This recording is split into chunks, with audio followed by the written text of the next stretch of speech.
a dinâmica inicialmente seria o Fernando, né, com a apresentação, e depois a gente abre um tempo para o PP fazer uma explanação também, e aí abrimos para o plenário em seguida.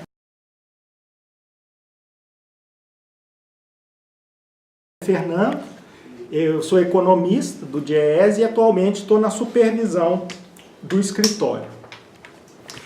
Bem, hoje, como foi colocado, eu vim fazer uma pequena fala sobre a conjuntura que nós estamos vivendo e os desafios que a gente que vai enfrentar esse ano e nos próximos anos.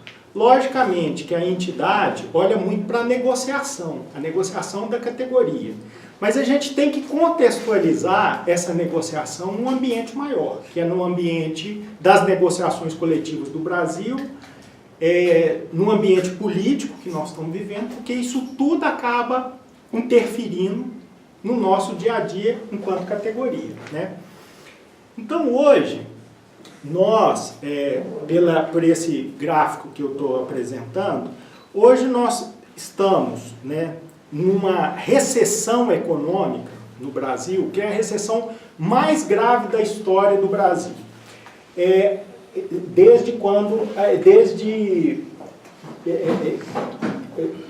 No período que a gente tem estatísticas, né, a gente observa que em 29 e 30, até 33, naquele período da crise de 29, o Brasil teve uma queda do PIB, nesse período, de 5,3%. De 80 a 83, que foi a crise da dívida externa, a gente teve uma queda de 6,3% do PIB. 89, 92 caiu 3,4%.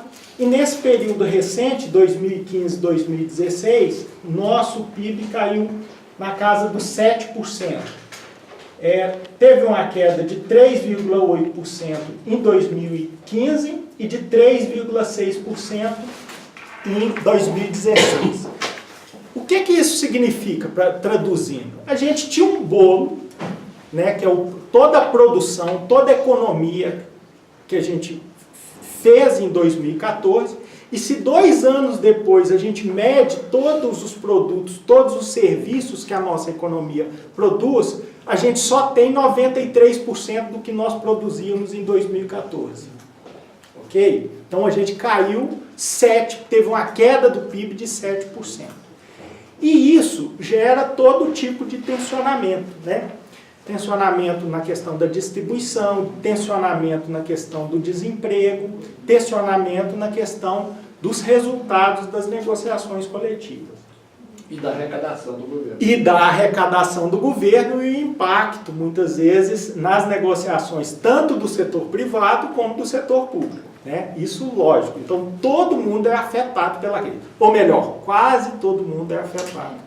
Por que eu falo quase todo mundo? Que tem gente que na crise se dá bem. Por exemplo, você falar em crise para o sistema financeiro brasileiro hoje, não existe crise. Eu vivo de renda, não tem problema. Então, os rentistas nesse momento, como muitos sabem, não tem crise, né? Porque o ajuste fiscal que o governo promoveu, elevando a taxa de juros, né? Os bancos tiraram dinheiro da atividade produtiva e ganham com o título da dívida pública. Muito bem lembrado. Então, nós estamos vivendo essa crise, uma crise com uma consequência muito grave para a classe trabalhadora, e que no primeiro trimestre desse ano, o governo começou a alardear que a gente estava saindo dessa crise. O dado do primeiro trimestre, aqui não está mostrando o dado do primeiro trimestre, mas nesse box aí está falando que no primeiro trimestre, o PIB, comparando o primeiro trimestre desse ano com o último trimestre do ano passado, havia crescido 1%. E isso o governo alardeou também que estava gerando postos de trabalho formais na economia, tudo mais. Na nossa visão do DIEESE, esse é um argumento falso, falacioso, mais propaganda do que fato. Por quê? Porque quando você compara o PIB do primeiro trimestre desse ano com o PIB do primeiro trimestre do ano passado, ou seja, não é a comparação do PIB, né, desse trimestre com o último, mas com o do ano passado, a gente observa que ainda houve queda. Então, no primeiro trimestre de 2016, produziu-se mais do que no primeiro trimestre de 2017. Então, na comparação ano a ano, houve queda. O que houve foi uma parada de queda, porque a gente vinha caindo consecutivamente há 11 trimestres. Então a economia olhava um trimestre, comparava com o imediatamente anterior, caía mais, caía mais, caía mais, caía mais. Então a única coisa que a gente pode falar é que nesse momento a economia está aparecendo que está chegando ao fundo do poço. Então a partir desse fundo do poço, se vai recuperar, se vai ter uma saída, é outra coisa. Né? É outros 500. O governo está alardeando que sim. Nós, do DIEESE, avaliamos que nós não vamos ter uma saída fácil do fundo do poço.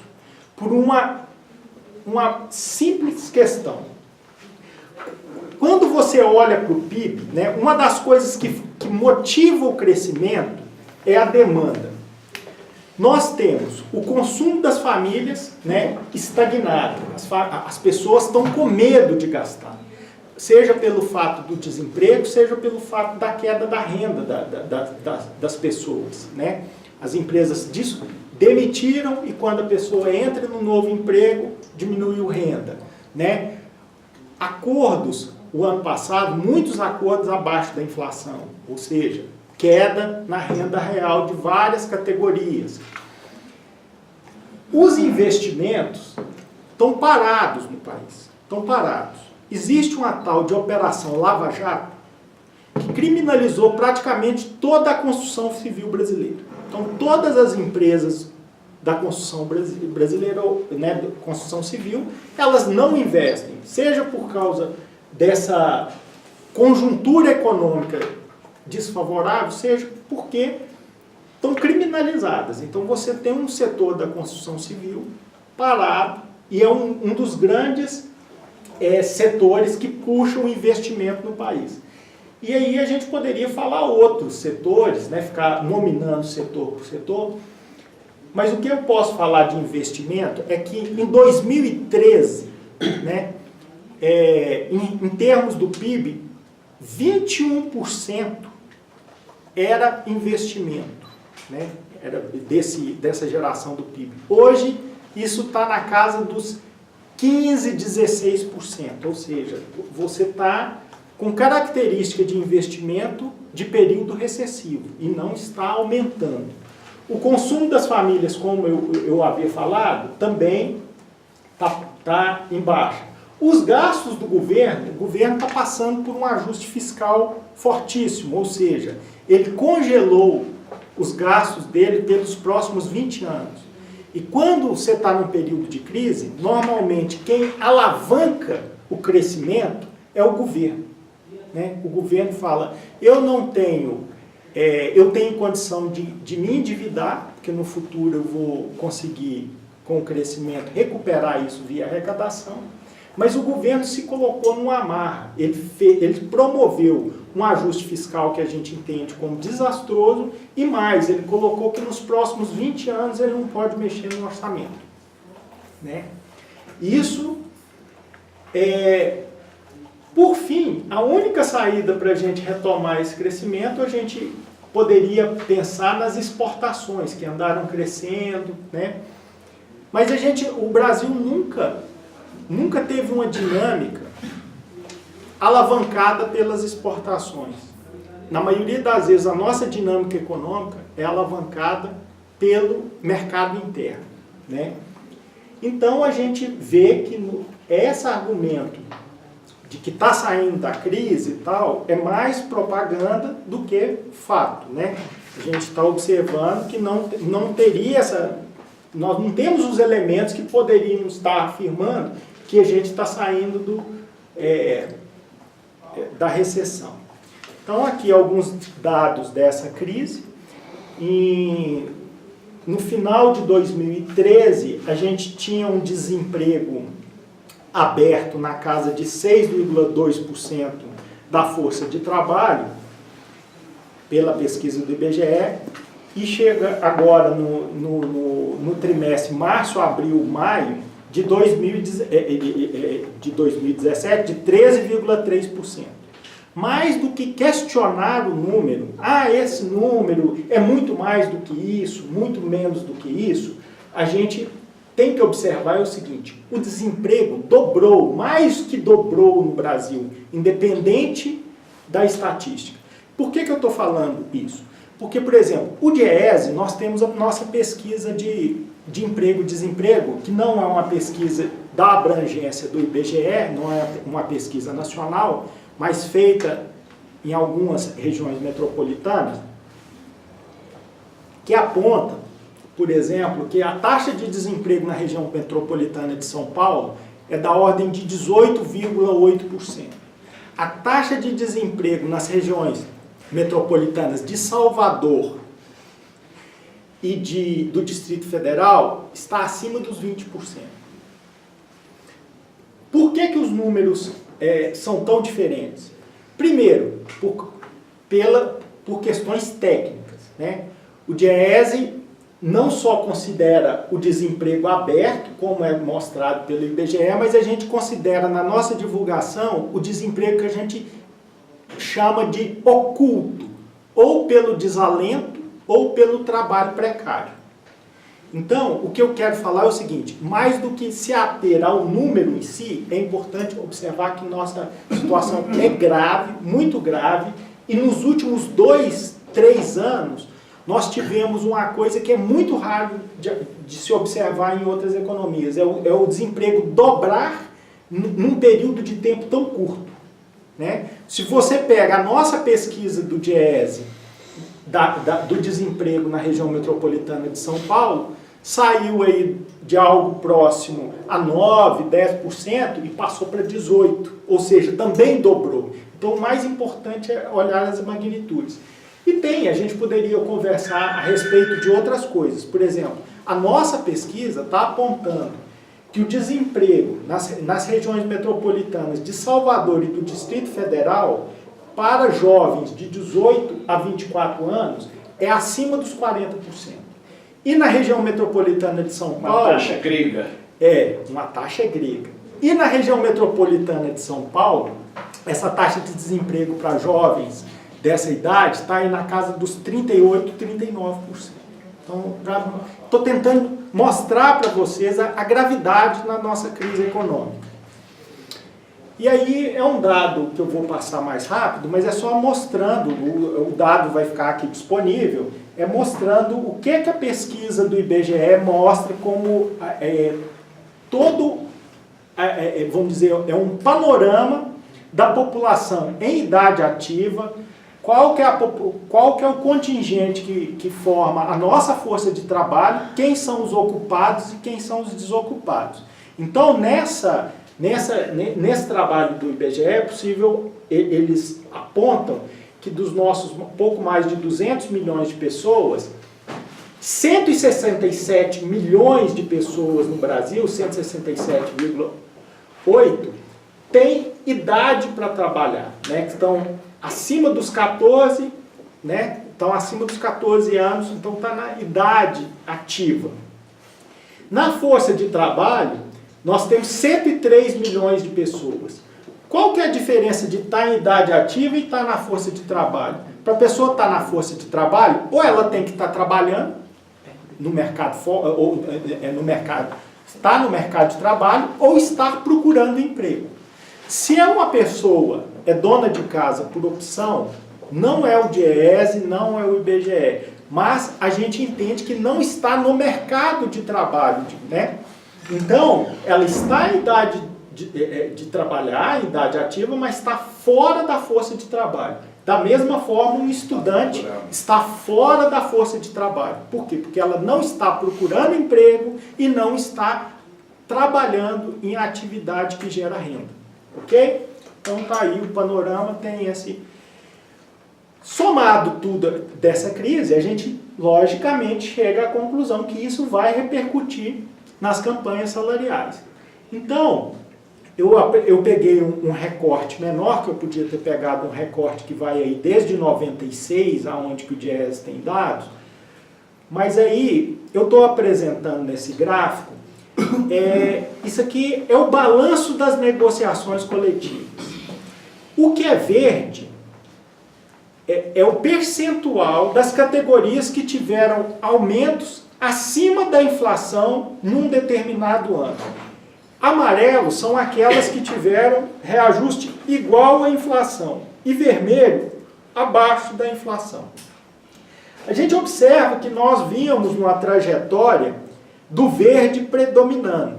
Como que a gente explica isso? Explica porque a gente estava numa situação econômica favorável no país, onde a gente tinha crescimento, a gente tinha uma economia, né, que se apresentava com sinais positivos e que acabava refletindo no mercado de trabalho, com baixo desemprego, né, e a gente observou ao longo desses últimos anos as categorias conseguindo aumento igual ou acima da inflação. Quando chega em 2015 e 2016, a barrinha vermelha aumenta e a barrinha amarela também aumenta, sinalizando que a crise econômica reflete nas negociações salariais. Então, o panorama das negociações nos últimos 2 anos piorou, sendo que em 2016 piorou muito. O que é piorar muito? Significa que em cada 100 negociações que a gente observou, 18 ou 19, para arredondar, 19 negociações conseguiam aumento acima da inflação. 44 conseguia a inflação. E 36 ou 37 negociações conseguiam abaixo da inflação. Ou seja, mais de 80% das negociações ou conseguiam só a inflação ou abaixo da inflação, o que é um quadro muito ruim. Isso por quê? Porque quase 40% das negociações, os trabalhadores saíam com perda de renda. Então esse é um quadro muito grave. Em 2017, o que nós temos apurado até o momento é o seguinte: o quadro está mais próximo de 2015 do que de 2016, ou seja, melhorou um pouco o resultado das negociações. Alguém pode virar para mim e me perguntar: uai, então a nossa situação melhorou? O que explica isso? Sendo que você apontou que a situação... Uma das nossas explicações é simplesmente o seguinte: na avaliação de vocês, o que é mais fácil? Repor uma inflação de 10% ou repor uma inflação de 0%? Alguém imagina como que repõe uma inflação de 0%? Assim, né? Você não precisa ter reajuste. Então, a dificuldade de repor a inflação, ela é maior num cenário de inflação maior. Concordam? Num cenário de deflação, eu não preciso nem ter reajuste que eu tive ganho.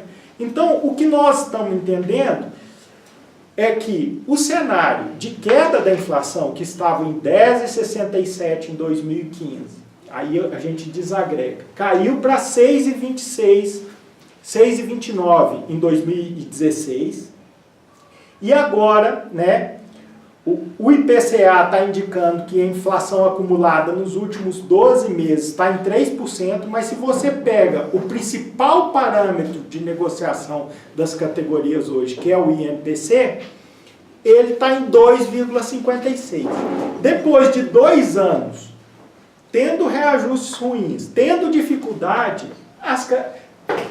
vamos dizer, as categorias estão mobilizadas, os sindicatos estão fazendo, né, como sempre fizeram, pressão, e pelo fato da inflação estar baixa, isso acaba contribuindo para um cenário que pode estar ajudando, e parece que está ajudando, a negociação coletiva, ou para repor a inflação, ou para ganhar um ganho, porque se o ganho for acima, teve 0,1% de aumento. É aumento real, nós vamos considerar. Então, aquele quadro que a gente mostrou de melhora aparente do quadro negocial, a gente tem que olhar com certa ressalva, né? Pois bem, eu já finalizando, tentando caminhar para finalizar e fechar a minha fala, depois a gente poderia debater. Qual que é o quadro que a gente poderia antever ou prever, né, para o segundo semestre e para os próximos anos? Primeiro, como eu já havia mencionado, a gente não está avaliando que nós vamos ter uma vida econômica fácil, por uma série de motivos. A economia não está crescendo, esse é um fundamental. A gente não está vendo fatores que vão dinamizar a economia a partir da perspectiva atual, porque o governo vira simplesmente e fala o seguinte, que nós vamos entrar nessa discussão, eu vou pincelar rapidamente essa discussão, porque ela é importante para a gente discutir o quadro negocial. O governo simplesmente está falando o seguinte, vou aprovar uma reforma previdenciária, vou emplacar uma reforma trabalhista, Já emplacou? vou emplacar um ajuste fiscal brutal e por mágica os investidores estrangeiros vão vir aqui, vão pôr dinheiro no Brasil e a economia vai dinamizar e tudo mais. Esse é o discurso. Esse é o discurso. Isso vai virar prática? Isso vai se concretizar? Entendo que o governo está equivocado. Né? A gente pode explicar por que, na minha avaliação, ele está equivocado. Porque, na verdade, o que o governo está... Na nossa avaliação, o que o governo está fazendo é uma mudança de projeto, vamos dizer assim, né? O projeto que está na cabeça do governo é, a partir de um ajuste das contas públicas e de uma flexibilização da legislação trabalhista, né, nós vamos reenquadrar o Brasil na ordem econômica mundial e que vai atrair investimento. O que a gente avalia é que esse projeto ele está fadado a dar errado. Né? Ele está fadado a dar errado.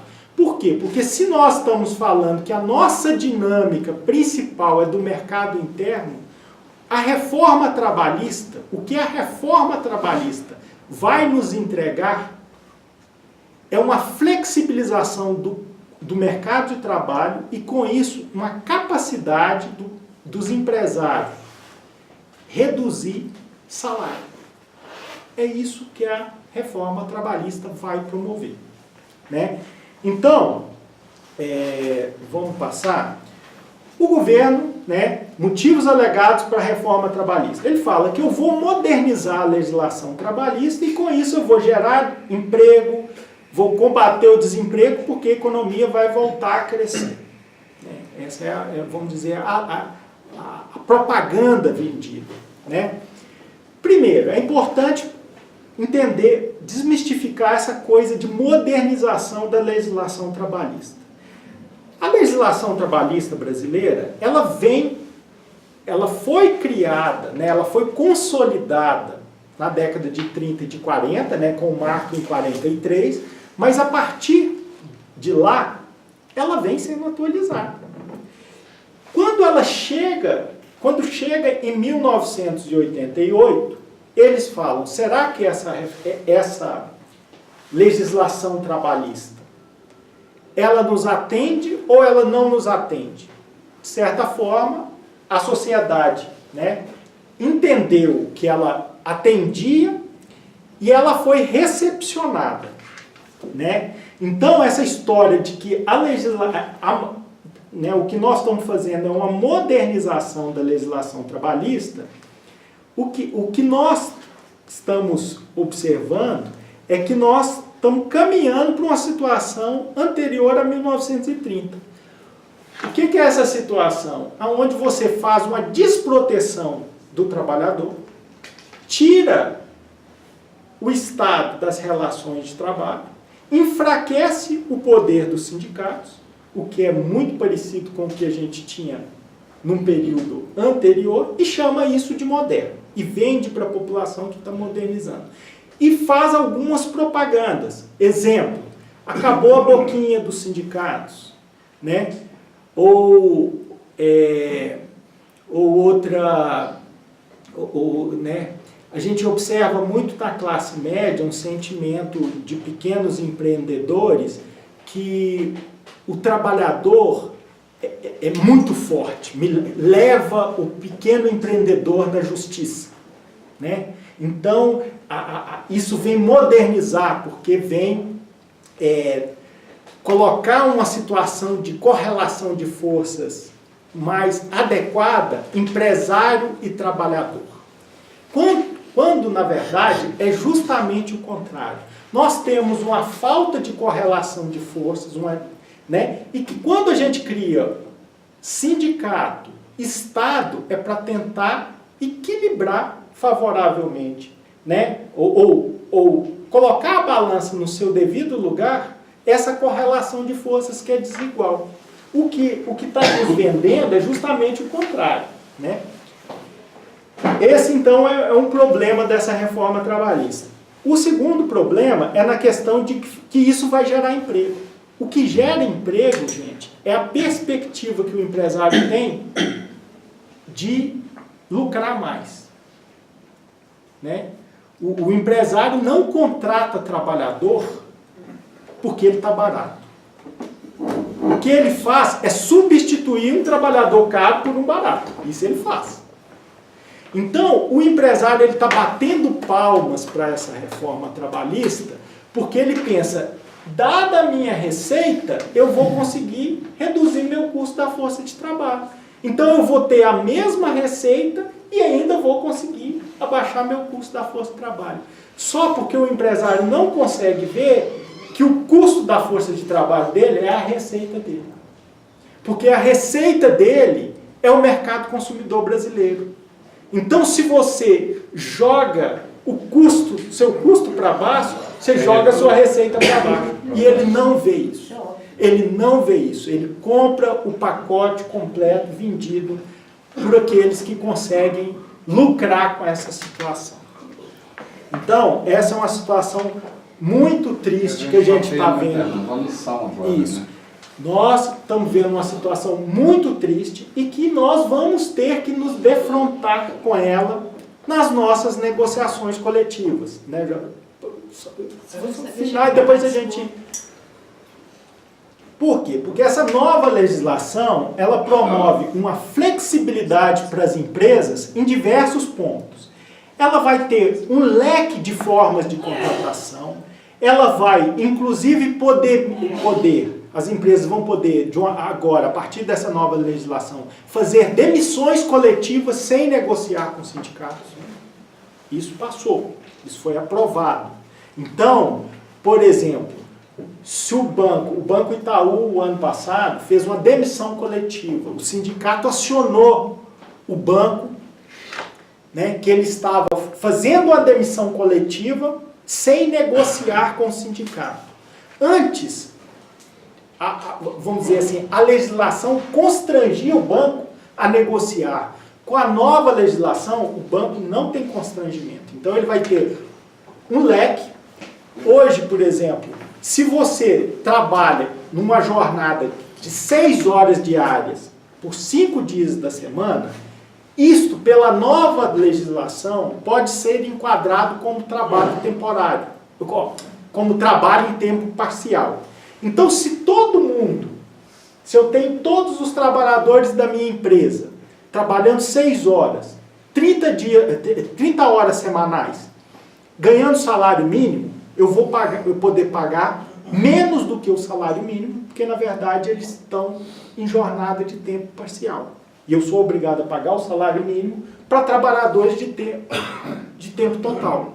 Então, as empresas, a partir de agora, têm uma condição de abaixar o custo da força de trabalho de uma forma como elas nunca tiveram antes na história desse país, como fazendo uma brincadeira com essa... Então, outra coisa, a remuneração, né?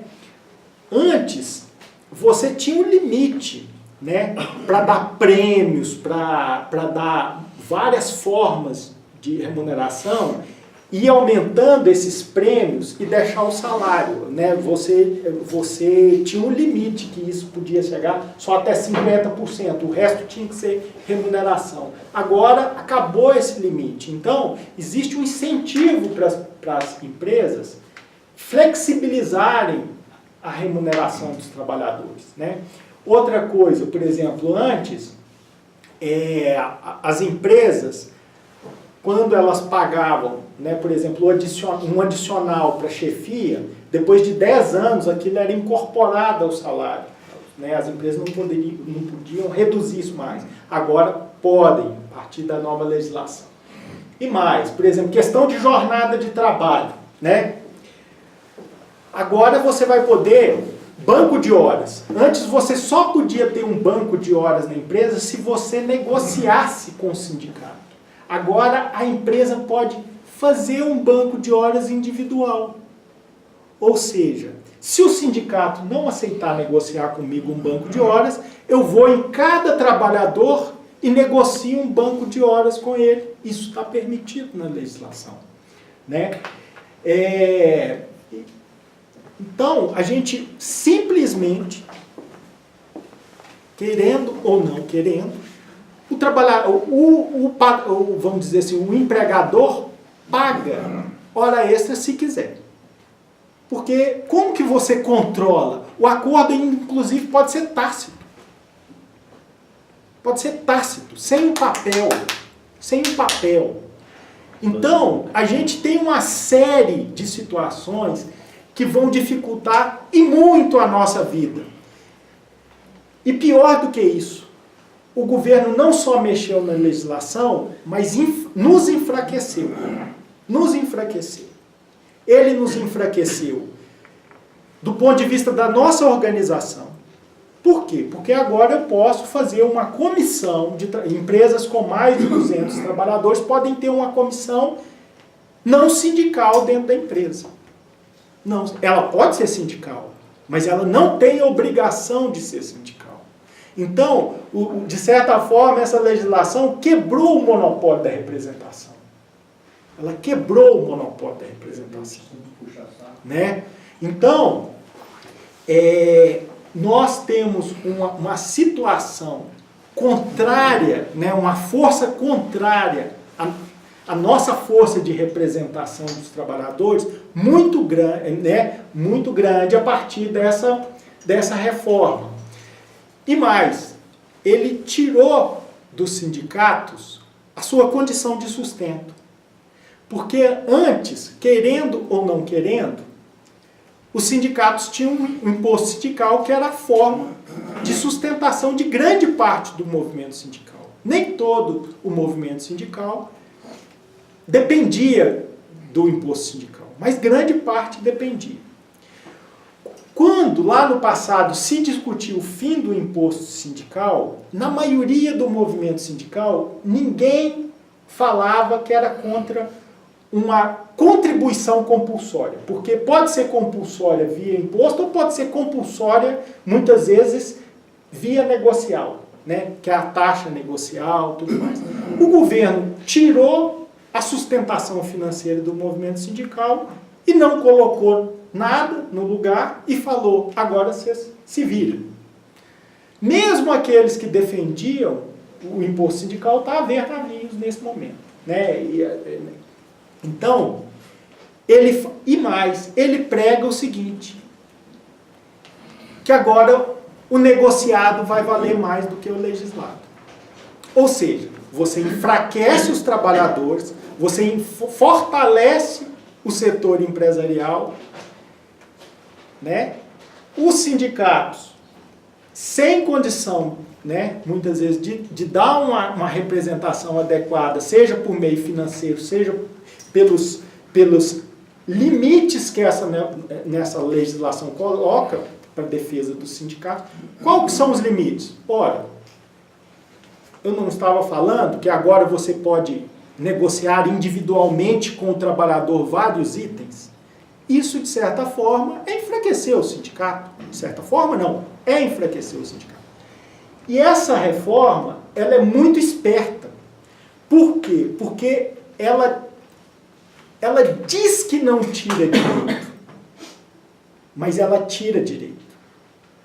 Porque você negociar numa situação desigual gera perda. Se você negocia numa situação desigual, você perde. Então ela promove perda de direito com a aparência de que não promove perda de direito. Antes, na legislação trabalhista, a gente trabalhava com hierarquia de leis. Era a Constituição, depois vinha a legislação, depois vinha os acordos e as convenções, os acordos e depois o que era negociado diretamente com o trabalhador. Ela quebra essa hierarquia. Então você acaba tendo pressão muito forte para negociar, e muitas vezes negociar com perda de direito. Então, o que é essa conclusão? Essa reforma, ela de forma articulada, ela reduz a proteção institucional dos trabalhadores e do sindicato, né? Ela promove a redução da proteção dos trabalhadores, tanto por parte do Estado, porque ela ainda bate na Justiça do Trabalho. Eu tentei focar aqui na proteção do sindicato, mas ela mexe com a Justiça do Trabalho e tudo mais, e dá uma autonomia para as empresas enorme. Então, ela é uma lei que protege as empresas para ela conseguir seus objetivos de flexibilizar o custo do trabalho. De forma articulada, se você pega as reformas que estão sendo colocadas, né, ainda não passou a reforma previdenciária, mas somadas, essas reformas são desastrosas. Por quê? Porque ela vira para o trabalhador e fala assim: agora você vai ter que contribuir 25 anos para você conseguir se aposentar.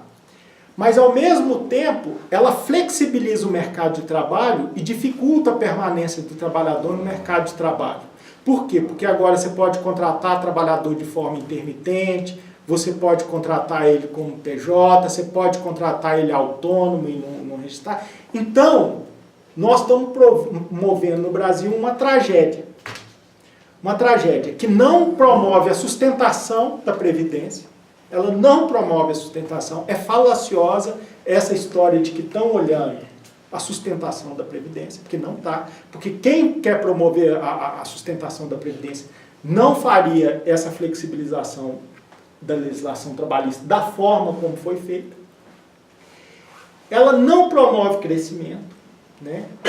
Ela desprotege os trabalhadores. E se eu pudesse resumir assim, o que está acontecendo, né? Mais uma vez, nós estamos mudando um projeto que está firmado na Constituição de 88, que seria, nós lá atrás meio que firmamos um projeto de Estado do Bem-Estar Social brasileiro. E aquilo foi mais ou menos consagrado na Constituição. Era dinheiro para a educação, dinheiro para a saúde, previdência social. O que o governo está fazendo? Ele está falando que não tem dinheiro para a saúde, não tem dinheiro para a educação. Ele está falando que previdência não é para todo mundo, que direito trabalhista, olha lá. Então nós estamos liberalizando o nosso Estado, falando que o Estado está muito grande, muito inchado e que nós temos que focar mais. Então, acho que, se continuar, as mexidas não vão parar por aí, porque isso vai ter, em determinado momento, que ir para a Constituição. Mas isso é uma outra história para uma outra conversa.